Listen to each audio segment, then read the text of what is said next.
You're tuned in to iLLANOiZE Radio, Chicago's most valuable radio show. And as always, we bring you guys the illest guests from around the city and globe. And today we got the homie Stan R in the building. Yo. I'm about to say, where is these claps at? Yes, Hold sir, on, yes, because I sir. wouldn't finna just have my little lonely clap. You know we got you. You know was we quite got delayed. you. Claps, the I'm sirens, all that. I need to do a whole DJ thing. Man, yeah, you know you do it all. Give you a bomb too. You know what I'm saying? Yeah. Can we curse on her? Yeah, of Oh, yeah, I was going to say No, fuck you with have me. to. You have to speak very like you're talking to a second grade classroom here. I got you. No, you No, can talk to I'm- us like I'm you at an listening. event, my brother. You know I'm tuned in. You know, most of the time when you come here, you're behind the scenes. Yeah, it's a first. Now you're in front of the scenes. How now, does it man. feel? It's different. I mean, like, it reminds me of, like, DJing a little bit. Like, when I'm DJing, it's like, when I'm the only one on stage. So it's like everything's, I won't say centered around me, but, like, it kind of feel like that a little bit. Like, I'm, like, kind of just, I don't say center attention, but, like, yeah, I'm here, and y'all are you here are for the me. center You are the center That's of what I'm attention. saying. So, like, yeah. You're this in the is- hot seat right now. I mean, yeah, I'm definitely in the hot seat. So I'm definitely, I've been anxious for this. So Yeah, I feel like it's been a long time coming. It's Yes. been a long time. You worked hard, man. You deserve to be in that seat. appreciate it, you know. Yeah, I mean, you know, like I got in tune with you through managing Matty Woods. And you know, Matty Woods been up here several times. You've been with Matty the whole ride. Every time he's up here, you up here chilling. That's my brother. You know, how has management been? We gonna start it there because you do so many things. Yeah, we can start with management. It's been good. I've been managing Matt for this would be like 2017, 17, 18, 19, 20. This will be our fourth year together. So before that, I was managing Warhol. Okay. Warhols, and we was doing that for like 2015 to late 2016. Damn, you managed Warhol? Yeah, I managed Warhol for about a year and a half, almost 2 years, until I passed right after Speed Racer had dropped, and that started that really went crazy. We went ahead and Cole Bennett started managing him. Okay. So me and Cole were already tapped in, so I just went ahead and gave reins to him. I just still a DJ, so yeah, we was doing the tours and all that other good shit. So it was fun. So you already had How did you even get into managing like an artist in general? Because I did that for a little while, and I was just like, I never even thought fucking about do this it. again. I really never You thought stuck about around. it. I literally was I started DJing, and then literally Warhol hit me up, like, because we from Chicago, so I was like little homie. So like he was like 2 years younger than me. He was trying to graduate high school. He was in Atlanta, and he was already putting out music and stuff, but he was moving back to Chicago. But he's like, yeah, bro, I really fuck with you, like how you been maneuvering, like between the clothes, and he started. I mean, I was DJing at that point for like almost 2 years now, so like I had like a little bit of stigma behind my name at that point. So like, you know, so he kind of wanted me to just, you know, help him out with that. So I said, shit, that was like literally the summer going into like the summer 2015. Yeah, summer 2015, and then shit, I'm like, shit, fuck it. It was fun. Like, I don't know. I literally just took it for what it was. Like, I'm in love with music. So like, I don't know. Like, I just like love all things music. So like, even the business aspect, the entire process. So like, I kind of just took it for what it's worth. I just like, you know, I just was played the what's the motto?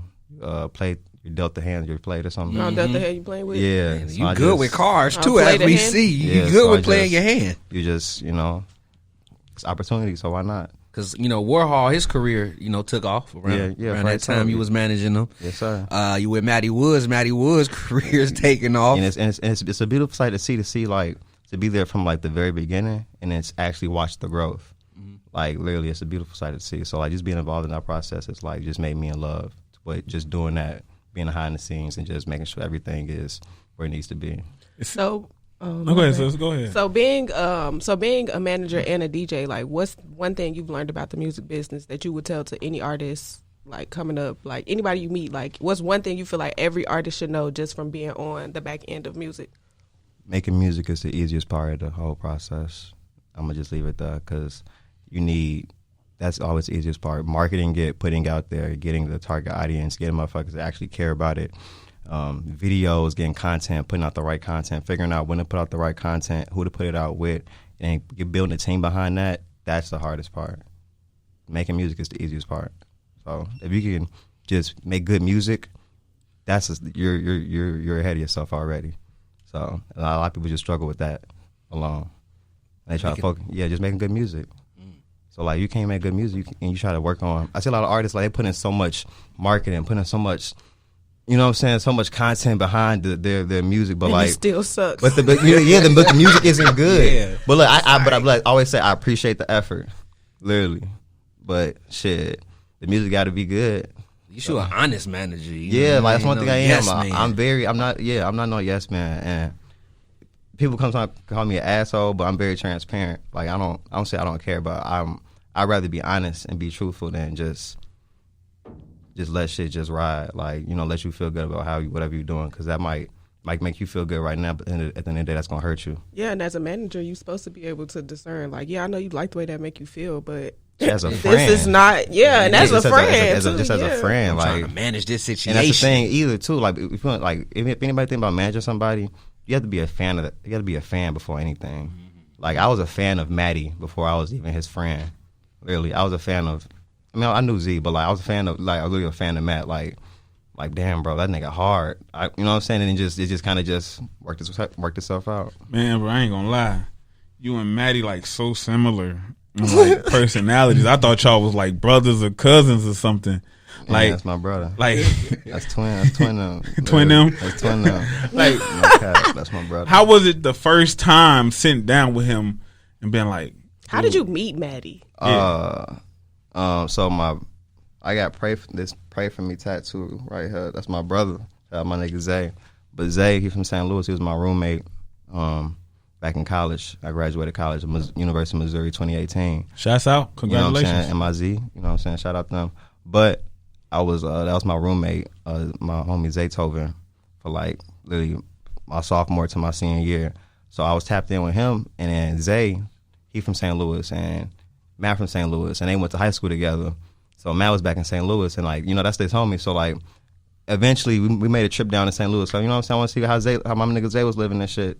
So we made a trip down there. I met all his homies, and met Matt, and then I already knew Matt music and shit. So like, I just got tapped in with Matt just then. Like, we stayed at his crib that one time, like that weekend, and then shit. Like, I want to say like 6 months later to 8 months later, that's when I think I asked him to start managing him.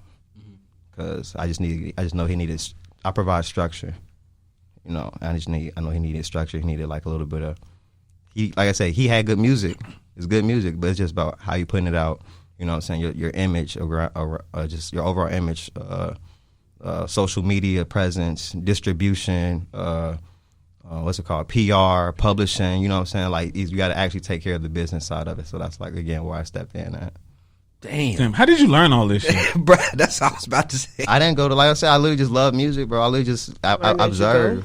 I literally just observe. Like, it's a lot of, like, even Matt can attest, like, it's a lot of just, we just gonna see how this shit go. Like, you learn as you go. Mm-hmm. Like, and you make mistakes and you just learn from your mistakes. Like, you know, and it's also about having a team. Like, yeah, it was me at first, but now we've also built a team around Matt now. So I can delegate certain things to certain certain people in our camp, to do certain shit. So I can focus on other things, and they can focus on other things, and Matt can focus on other things. Now, before we get into a music break, I want to know too, as a manager, what's something that you failed on that made you the best manager you is to this date?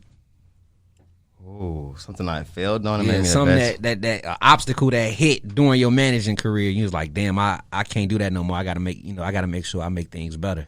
I feel like, okay, when it comes to concerts, it's actually maneuvering. Like, it's different. Like, when you're actually just managing, like, and doing, like, working on, like, releases. But when you're talking about concerts and shit like that, we've had actual arguments. Like, oh, you got, like, you know what I'm saying? Like, I don't know, like, when you're at a concert and you have an artist preparing for their set, everything has to be on point.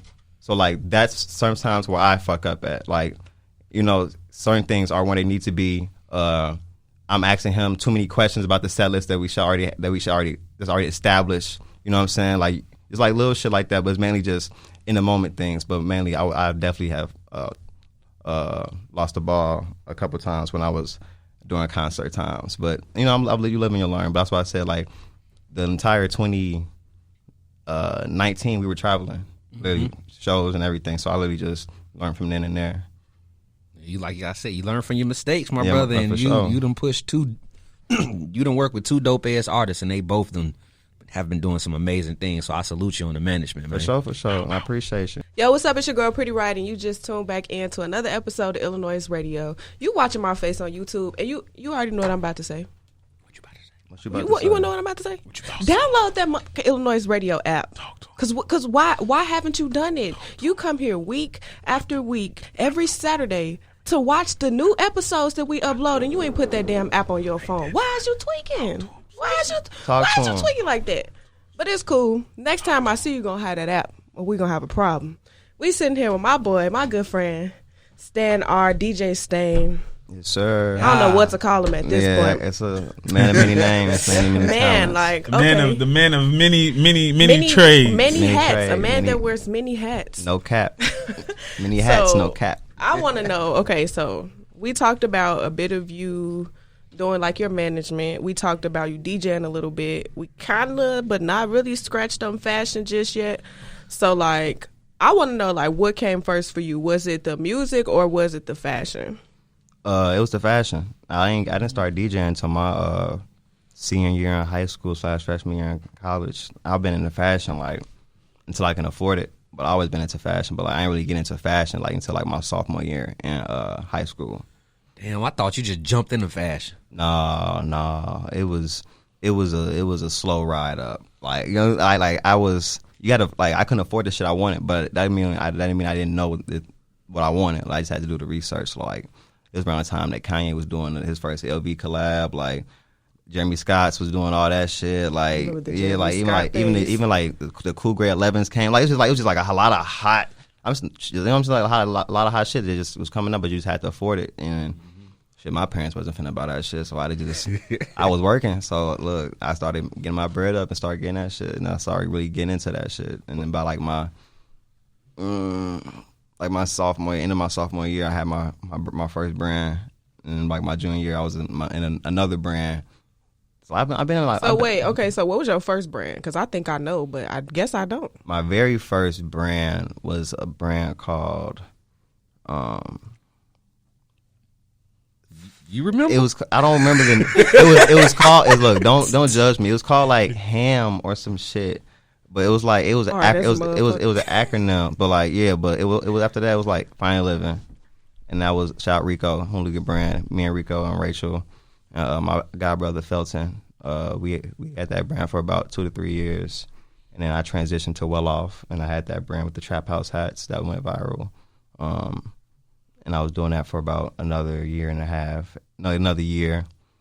then I stopped putting out shit for like a year because I wanted to focus on the actual process of designing, and I was in school at the time too, so like was in school for fashion. I got my degree in textile and apparel management with an emphasis in product development and my minor in business. Ooh, so like, I love it. Smart. I love Check you it. out. So, Check like, you out. That just makes so much sense as to why everything fashion-wise makes so much sense. Like the whole cut and sew, Yeah. and then even just shit, how you put it out there, like Yeah. the business. Okay, I'm gonna let you finish, but damn, I just had to I say did it. FL. I was like, we just putting out T-shirts and like different designs, like Photoshop, just designing stuff. But like, I really wanted to be a runway artist. I wanted to like, you know what I'm saying? I wanted my personal goal. I want to get a house. I want to be a household name. Like I want to be That's why you call it Stan R. the Marc Jacobs, the Stan R, like literally. So is that literally why you switched from just naming your brand? honestly, I want. And also, it's about presentation too. Like there's a lot of brands out there, but I want motherfuckers to know it's not. I'm a designer. Not just a T-shirt brand. Yeah, so like it's no other way to say that without just Using your name. exactly without just using my name. So Yeah. I literally just had to. You can ask like, shit. I spent like the year I spent not putting out anything after the Trap House hats. I spent literally, like I said, just studying, working, like trying to finish up school, but really trying to figure out how I'm gonna put out my next brand, or how I'm gonna present that in itself. So like, I just knew I had to come correct, and I didn't want it to be no confusion because I just wanted my idea to translate perfectly to my audience without any hiccups or any, but what is this or what is that? You know, it's like you see bystander or BSR, you know, who is Stan R? That's me. It's that simple. It's that simple. Like, yeah. So now you said sophomore in college, if I'm not mistaken, is when you started taking the fashion serious? No, I wasn't. No, that's when I started taking the sophomore in college. It was when I started DJing more. Okay. But yeah, sophomore in college when I started managing Warhol. Okay. So, because I specifically want to know, like, when you jumped into fashion, did you feel people would take you serious? Yeah, because it's just how I came. Like I was because trap. I mean, not to cut you off, but you didn't know. But like, because that was my era. Like, I didn't know Stanley at that time. Like, I'm sorry, I just said your whole government. It's okay. My bad. It's okay. My bad. I'm so sorry. I didn't know Stan at that time for real. Like, I just knew him through social media, and like we had mutual friends. But like, he not lying. Them trap house hats, because it was a pullover too, wasn't it? Wasn't it like a pullover? Nope, it was just that. It had two. We had 3 different versions of hats. Oh, it was the black and 2 type of denim hats and buckets. We had the bucket hats. Okay, well maybe that's what I don't know why I thought y'all had a I windbreaker. remember them bucket. I remember seeing some bucket hats. We started with the buckets. Oh, it was the buckets first. Yeah. Okay. Anyways, that shit was hot when I was like, I don't know, like in high school down there, like coming out of high school. So I didn't know him at all. And I'm just like, he already had the traction. Like, it really went viral. And that was before, like, shit was really going viral. Like, if you was going viral, it was like, that's when the viral was 1,000 retweets. That's when the viral was literally like 1,000 retweets. When your shit just said 100+ retweets on Twitter, like that's when you was going viral. So like, changed. I don't know. I feel like people would be crazy. I feel like people would have been crazy to not take him seriously because like you up he the didn't scale. do that shit lightly the first time around. You know, it's just hard because like I have people like you that seen it. Then it's just hard when I have other motherfuckers just thinking now you just doing it. Yeah, like, oh yeah, you design clothes. And they're like, oh yeah, but you design clothes. Oh, but you do this too. Oh, you do this too. It's like it's kind of hard just laying that all out to a motherfucker. Sometimes it gets overwhelming. Plus, I'm a humble person. Like I'm not over here. I had a jacket on. Motherfucker coming to me right now. Oh, that jacket hot. I appreciate you, bro. Don't even know. Don't even know you. Like you know what I'm saying. Like I'm not. I can plug myself, but like I'm not too keen on that. Like you gotta get up with me. Like you see it, like I always say, if it's hot, it's gonna sell. Music, clothes, it don't matter. If it's hot, it's gonna sell. And what I like about what you do on the fashion side of things is you make it. Like seeing you with that sewing machine and stitching, and seeing you with the measuring tape. Yeah, I'm like, oh yeah, you remind me of my mama. My mama, she was sew, she would get me right, and seeing you do that, and then knowing my mom went through when she would sew. I'm like, that takes a passion and it honestly takes a skill. And I mean, patience as well. So definitely patience. What led you to actually, starting to sew things and really put things together and take that time out? The first thing I ever sewn, like my mom sewed, but like we never had no sewing machine in the crib. She just had like needle and thread. Okay. A shoebox with needle and thread. And the thimble and all. You know what I'm saying? Look. I remember when I first started getting into denim. I bought like my first pair of expensive jeans. It was probably like $100 pair of nudies. I was like, oh, you had some nudies? Yeah, that's like exactly. Some nudies in high school. Shit, look, that's selfish. I instantly had everybody would cuff them, right? Everybody back in high school, it's all about your cuff. You got to have a nice little cuff on your jeans to go over your Jordans or your whatever shoes you had. Like cuffs was very important. Yes. Literally, especially I went to Kenwood. That was very important. So I saw everybody's had like the denim cuff. I started taking fabric and sewing the fabric on the cuff itself. So like when you flip it up, it's a different color. Yeah, color or texture or print. Yeah, cheetah print. Back then it was like prints. Like everything was like everybody like prints. So like my like a floral print or a cheetah print. Like yeah. So I started with that. Like literally just hand sewing that shit. I wasn't saying it looked good, but it looked good from a distance. Like, you know what I'm saying? It was functional. It wasn't that functional. After like 3-4 washes, I might be smoked. Yeah. But again, they knew these. You're not supposed to wash them that much anyway. But I just started off with that, and I'm like, shit. I'm a real hands-on guy. Like even growing up, like I'm a visual learner. That's why I'm not really that good at. I'm not good at math and science that well because like. You can write it out, but like I don't know, it's kind of hard to just understand certain shit. Nah, because that shit confusing. Yeah, but like I need things to be tangible. That's what, like, that's why I can understand reading, because it's like a story. You can comprehend that shit.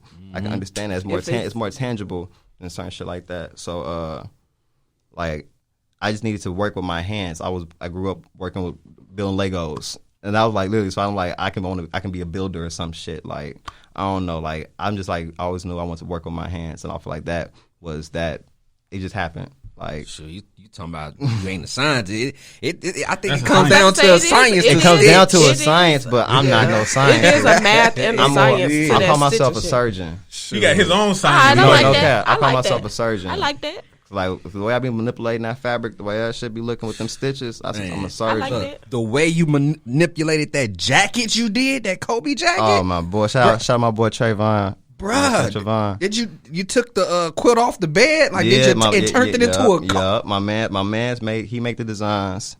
He bought the fabric for me, which was actually like, the fabric was literally about the side of a queen size bed, to like the blankets and shit. And then he gave it to me. I did my thing. Yes, you I made did. puffer coats. That was amazing, bro. They selling for a band right now. Get up with me, BuyStandR.com. Say that again. BuyStandR.com. Band. Y'all heard it. Hey, y'all definitely go shop with my man. That's creativity and that's real custom right there. And with his hands. That's called cut and sew. Look, yeah, but like, you gotta get that respect. It's crazy. Like I was gonna say, you can to get I have a certain price point now, but like, that's why I want to transition. I'm like, I don't want to sell $30 tees for the rest of my life. I want to sell $400 tees. You know what I'm saying? I want to sell $1,000 jackets, because I know what the work that is put into that shit. And I know motherfuckers gonna pay for that ticket, because they see that shit's worth it, and that shit, like, ain't no machines. It's all handwork. It's all handwork. I mean, they my machines, but yeah. But it's still more than just going onto Photoshop making a design. And he pressing that joint on there. Opposed to you taking fabric, cutting, sewing, stitching, sizing, stitching. Like, it's way more labor going patterns into that than just ordering a bulk pack of shirts. Yeah, so folks, this is how impressing them. That's hard too, things become harder. The prices they are. So y'all understand. This is why for sure. Fashion designers charge what they charge, because of the hard work that they put into giving you your custom design. You feel what I'm saying? Oh, man. So shout out that website again. BuyStandR.com. Really. What's that moment for you when you was like, I can do this shit? Man, that's crazy. You asked that, because I've had that moment a couple times when I'm like, literally, when I finish a piece, like when I'm like literally just finish a piece. I think it was when I made my first bubble coat, right before I had my first debut fashion show in fall winter 2019. It was like my first bubble coat, and I literally made it in a day,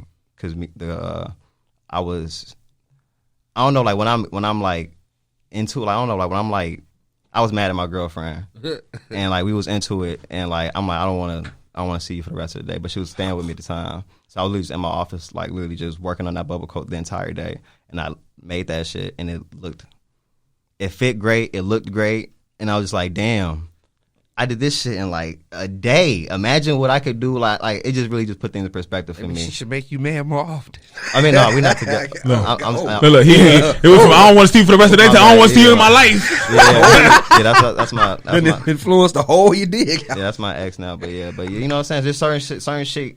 Like it's like with music, like certain shit really can influence you to like push you to your limits. Like that's what I love about being passionate about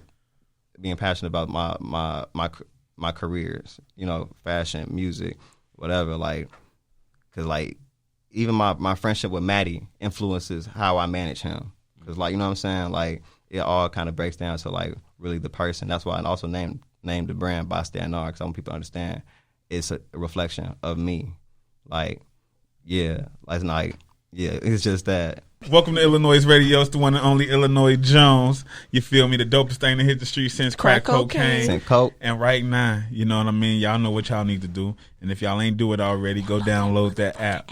We got my boy Stan R still in the building with us. Yeah. Oh, this man just took his shoe since off. The coat, so I put the coat. Oh, he put on coat. Okay.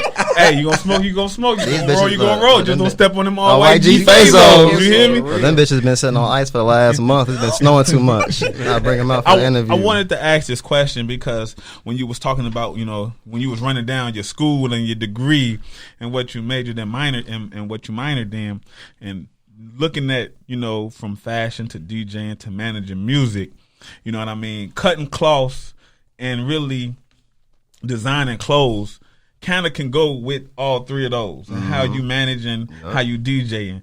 I wanted to know, like, what's something that you get out of doing all three? You said management, DJing, and fashion. Damn. Okay. Something I get out of all three. That's like all that all kind of like comes together, brings them together. I think it's a timeline thing for me. It's not just a wake up and then that shit happens. It's all about a process. I'm big on planning. So like to management. So for example, managing Matt, it's not just we finna put out this single. You have to plan. When we finna go to the studio, how you finna put it out? What cover art? What we finna? You know what I'm saying? Are we gonna do animations? We're gonna do a lyric video? Woo woo woo. You know what I'm saying? That's planning. To DJing. Oh yeah, I'm booked this week. I got my all these different bookings or whatever. Or I gotta plan a set. And I don't even plan sets for like I said, I deal with like, aside from just DJing for me, I deal with a lot of bookings here in the city, which is the reason I feel like I got some of the notoriety I have today. Cause like just like, you know what I'm saying, different artists that's here and there, but still here. You know what I'm saying? Just, you know, it's again, it's a process to even be in there. Like I've been in the music industry since 2015. I'm gonna say 2015. Yeah, since 2015. Was it 2021? How long is that? That's 6 years. 6 years. So imagine all the artists that you've seen to come out that's been around. The shows. Yeah, in Chicago. Like, you know what I'm saying? We do. I've been in a lot of shows. I've done shows. Yes, hella literally. Events So together, yeah. So it's like you just get that. I don't say bond, but like you network. It's literally a networking thing. At all three. It's literally a networking thing at all three. And then with fashion, I can say networking too, because I have to talk to these manufacturers for certain things other than the cutting and sew shit. But even then, like it's all a process. Even just cutting and sewing, I have to lay the pattern out to get my sizes together. I have to cut it, I have to sew it, I have to even sewing it. That sounds real easy, but cutting and pattern, cutting the shit, and then putting it all together for it to fit right. Do you think your mindset from fashion of looking at details help you manage and DJ? Oh, for sure, because I feel like it's a lifestyle thing for me at this point. It's not even like I have this career. It's all blended into one. It's just the way I maneuver.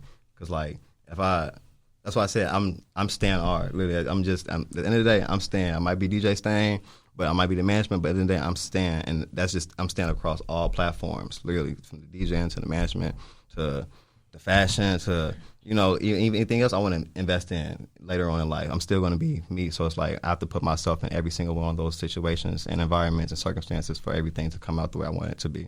So with like fashion, it seemed like fashion is so structured. Being a designer is so structured. Like, what's something you learned from fashion that you applied to like life skills? Patience. In Jesus' name. Patience. Amen. I knew I had patience to a certain degree before I picked up a sewing machine, but man, patience, and because I've been through everything you think. Can you unsew something? You can. Okay, I'm sorry, that was so random, but I'm thinking about like the process of sewing. And look, like, that happens to me all the time. And it's after a little tool, you have to take out the stitches with. Literally, everything's a process. But like, I'm hearing time. Yeah, like hey, it's really time, but I'm trying to figure out 24 hours in a day you got. How the hell you balance all of this? Like I you learned said, in college. 24 hours of the day. Like I went to college. No, I literally learned. I want to say I learned in college. Like I was alone. Management skills. I was alone. No, I was alone, but like literally, yeah. I want to say I had my brothers, but we were still becoming brothers. You know what I'm saying? But I really was on my own. I had to figure this shit out, but for myself.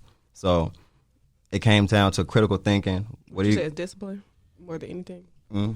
Would you say it's discipline more than anything? Yeah, definitely discipline. Oh, man. Yeah, definitely discipline because it's time management, but you get discipline from time management. You know what I'm saying? So, like, it's definitely discipline because you have to be able to sit down and be like, okay, I have to do this right now for this outcome. Now I also have to do this. I also have to do that. I also have to do that. I also got to do that. And also I have to do this tomorrow. How do you do all those things? You do it by planning it out. You have to make sure you just...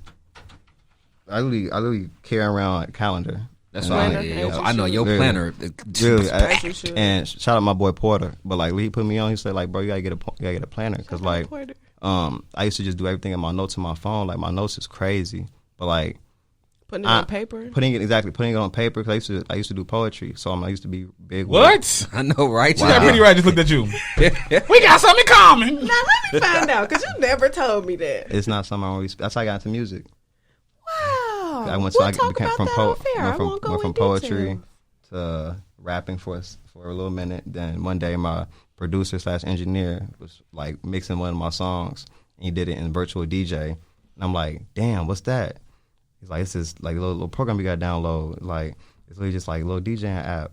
It's like literally on my Windows. So I guess that's the perfect segue. And so that's how that happened. That's really how it started. I'm like, damn, this shit raw as hell. Well, that was dope. That was a perfect segue. Like, I've never seen a more perfect segue. And I mean, also, I still touch base on poetry every now and then, but like, that's really just, that led to DJing. So like, you know. So with DJing, like, because I like to call myself, like, I could put together a bomb ass mixtape. Mm-hmm. I mean, not mixtape, but you know, a mix. Yeah, playlist. Playlist. Yeah, that's what I'm gonna say. And it be playlist DJs. Mm. You know, and I know you know what I'm talking about. So, like, as a DJ, what do you feel like sets you apart from other DJs on the scene? Because I feel like every DJ got their own style, and it's like it's certain shit. When I hear a DJ Stan mix, I know Stanley mixed that shit. You know, so like, what do you feel sets you apart from other DJs? For one, my cadence, just how I maneuver, for one, and I want to say, I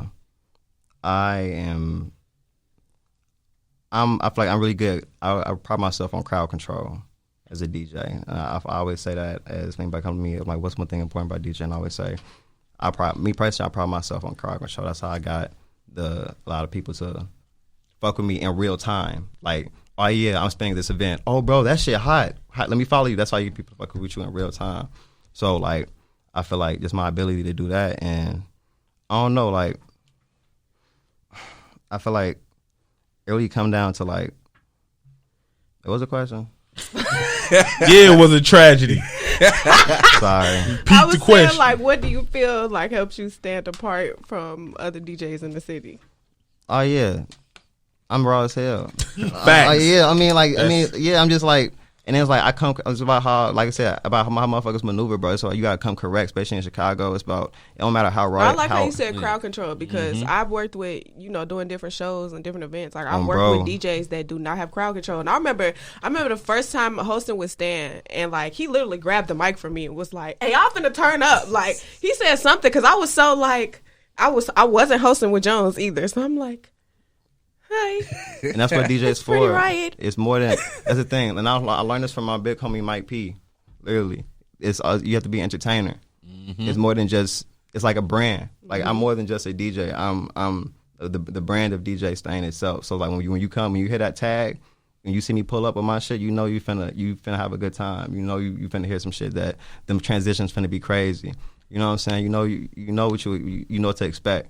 And I feel like that really sets me apart from different DJs. I mean, I won't say you know what to expect, because you know you never know what to expect, especially with a nigga like me. But you know to expect to have a good time with certain DJs. It's certain DJs you be like, oh, this. What's the era? What's the era that you love? Like 2016 to 2017 was when I started doing my first festivals and concerts and touring. Shout out to Cole Bennett, Lyric Lemonade. I did my first 2,000 people there, 3,000. I did like 3 shows back to back with Lyric Lemonade. Literally, Cole gave me the keys to the cab, so he said, "You DJing all night." It was like Uzi, it was Cardi, Made in Tokyo, Lil Pump, Smoke Perp, Uno the Activist. Was that the Summer Playboy Smash? Cardi. No, this is before Summer Smash, bro. This is like 2-3 years before they even started doing Summer Smash. This is when they was still doing ciphers in the park. At like Portage Theater. Yeah, like, bro, at Portage, bro. So I'm saying, you know exactly what I'm talking about. Yes, bro. So like, that era was crazy. That's when I first crowd control. Mm-hmm. That's when you start learning how to, outside of, when I do open mics and other intimate events, it's intimate. So it's like, it's easy to control the crowd. It's easy to get them on a vibe. When you got 2,000 people, that's different. It's way different. Way different. Way you got different. more. You got so many cultures and people from all over in one spot. No cap. Energy different. And it's also, you have to, it's a confidence thing. You have to be confident on my stage. thing is, because then you say you got people from all over. You don't know that they know what you finna play. They might know that song, they might not. But as long as you got confidence, you know that, oh yeah, I'm finna tee their ass up regardless, or if they, you know what I'm saying, that you good. Mm-hmm. And also I pride myself on not having this. I don't go into events or any bookings with a set list like, oh yeah, tonight I'm finna play. I'm finna play these 30 songs. You know what I'm saying? I've never done that. I go in and I feel like that's a playlist DJ. You gotta catch a vibe. You gotta catch a vibe. I gotta know too. You know, since we understand the point of music, how do you feel about the Chicago culture of music now, opposed to back then? It's grown. It's grown. It's still not where it needs to be, but it's grown, and I see that. You think it's growing in the right direction? Man, I don't know nowadays. Honestly, I do.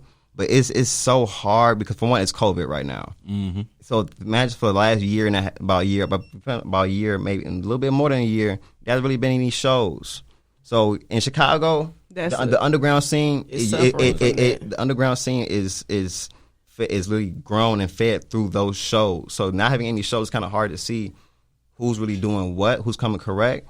But it's also, if you follow those people, people still putting out music and shit. Mm-hmm. People still following and still putting out content, but it's just a little different now because COVID did affect a lot of things. Of course, you got your prominent people in Chicago that's going crazy, but it's still definitely a problem of support. But I feel like these open mics and these events that I've been doing in the city kind of bridges that gap because like we have people from all over, up north, out south, out west, just coming to do one thing. That's just perform their art. So I feel like, and people out there that appreciate that for one. So like, I don't know, like we can get if we can just keep that momentum going across the city, then we should be good. But it's also kind of hard because events and COVID. So I don't know. Go ahead, sis. So I have a question about COVID. So like, considering COVID made us sit down and kind of sit with ourselves, our creations and whatever, obviously we know like in Chicago, like originality is one of those things that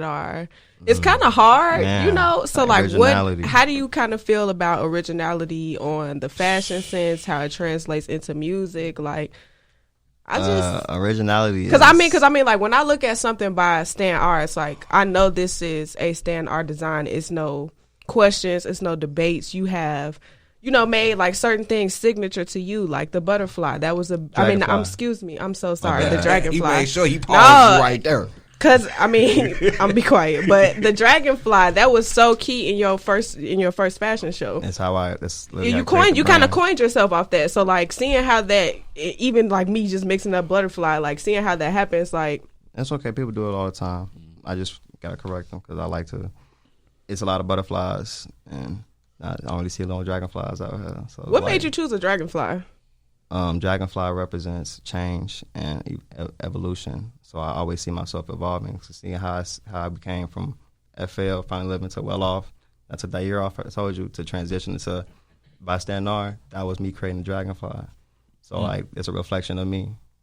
I'm always evolving, always adapting. I want to know, like, as far as DJing, like in today's, you have so many outlets to put out music for up and coming artists to shine. Do you feel like it's still room for DJs to break new artists and break new music? Man, speaking on that, like that kind of bring back to like the 2016, 2017 blog era. Like, man, it's way different nowadays because streaming is a thing. Mm-hmm. I feel like streaming even kind of, I won't say tore down, but kind of diminished the blog era a little bit. But like, I don't know. It's one more time. What's the question? Do you feel like breaking music for DJs is still important? Oh yeah, it's definitely important because even nowadays, like I said, I do these open mics and shit. I get a lot of people artists. You probably get a lot of music. I get a lot of music just from motherfuckers like giving me their music to perform. And I always tell the artist, if I'm fucking with you, I'm like, yeah, bro, I'm gonna keep this shit in rotation, bro. Artists love that. Because I feel like one person I watched you do that with was Blessing. Like after we did Let My People Glow with Blessing, you was like, hey, this shit raw. And like next thing I know, you was like, it's crazy. I don't even remember that. I just fuck with Blessing. Like I said, I always say if it's hot, I'm gonna fuck with it. Literally, I don't care who you are. You know what I'm saying? I do care, but like I don't care like if you got a name behind your shit or anything. It's all love. Like I understand. That mentality. Do you think a lot of DJs still have that mentality? Like if I fucks with it, I'm riding with it. Mm-hmm. Instead, he's saying I'm gonna fuck with it, but just throw me some cash. I mean, for sure. The only time I've had people, I'd be like, oh yeah, let me give you some bread to spend my shit's been at live events. Like, oh yeah, like I'm at a DJing at a residency at a couple bars. So I'm DJing at a bar or whatever. Oh yeah, let me send you this link to my song. I go $50. Okay, say less. Well, I got you. Hey, I'm gonna do that, but yeah. But I'm saying, but other than like, I'm not finna just be like, oh yeah, bro, if you want me to spend your shit, it's $20. Right, but the mentality of like, it's never about the money. It's never, you can't put a monetary value on something you're passionate about.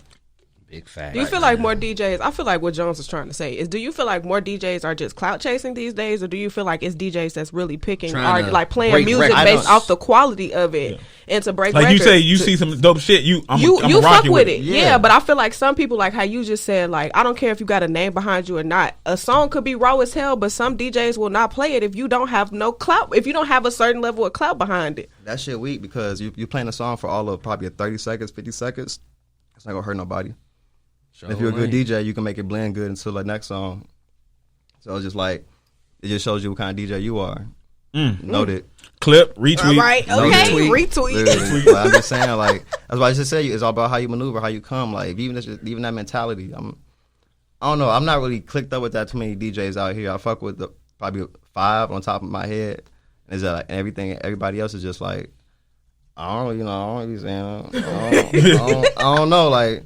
I don't know. Niggas. Yeah, I don't know these niggas. As I say, I'm 2200. I fuck with the gang and shit. Well, fuck with me, I fuck with them. Hey, stay that way too, man. Cause genuine, it's hard finding genuineness out here. Where for artists send you some music and you like it, you play it. Some people is out here clout because chasing. it's how hard it is. That's when it's all about perspective. I've been on both sides. I've been the artist, and I've also. Same. You know what I'm saying? Like it's to be able to do that, you have to experience shit. Like I'm pretty sure DJs like, oh, you let me get that bread. They never been on that side of the business. They've never managed the artist. Like, you know what I'm saying? Yeah, facts. Literally, they don't understand how that shit go. Like I'm doing, like I said, I'm gonna do this shit out of love just cause like I know the process, bro. I know this shit not easy, and if this shit was easy, everybody would be doing it. Big facts, man. I mean, hey, let people know where they can get in tune with you. Also, if you have any upcoming releases. Oh yeah, Matty Woods dropping a tape this month in March. You know what I'm saying? It's called Sorry for the Wait, executively produced by Parker Jazz. You know what I'm saying? Shout out to Parker. Yeah, he been working. Yeah, so we gonna drop that tape sometime this upcoming month. It's crazy. Parker only been up here once, and we all know and him. We like fuck with him so heavy. Like he been up here once, and we like, yo, shout out to Parker. Social media, motherfucker. Shout out to my Parker. Shout out to Parker. Shout out to Chris. Shout out to whole 22 Zay. What'd you say? You said what I wanted to do. Let people know where they can get in tune with you and where they can get the merch. The merch at Instagram bystand.r, bystand.r, website bystand.r.com, my personal Instagram at stain.dj, literally stain.dj. I don't know how easy it looks. Stain.dj. It's so easy. Like bystand.r. It's so easy. But yeah. That's where you follow me at Instagram, Private DJ Stain. And yeah, tune in with me, you know what I'm saying? I ain't going nowhere. I'll be here in the city.